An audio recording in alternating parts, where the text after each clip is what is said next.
Do not mix lubricants. I had a customer call and had a positive displacement blower that needed oil. He said, I have some compressor oil.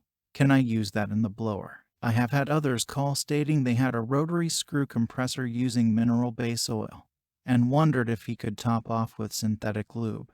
Both are recipes for disaster. In the first case, positive displacement blowers require a higher viscosity oil than rotary screw compressors. Typically, they will require a viscosity index of ISO 220 oil. Rotary screw compressors will typically require an ISO 46. The ISO 46 is much too thin to provide proper lubrication to the gears and bearings of a positive displacement blower. Conversely, the ISO 220 blower oil will be too heavy and thick for use in the rotary screw compressor, starving the maintenance and greater reliability compressor for oil. In the second example, the two oils are not compatible. The two different base stocks, when combined, can cause detrimental interaction with polymers within the compressor. If oils are inadvertently mixed, a complete flush and fill procedure should be followed.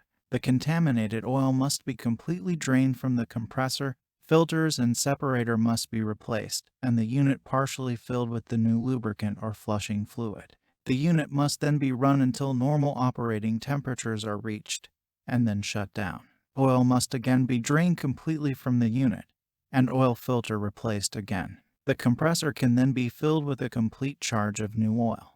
This procedure is costly and time-consuming and can be avoided by not mixing lubricants. Compressors and blowers both have very specific lubricant requirements, which are generally spelled out in the operator's manual furnished with the equipment.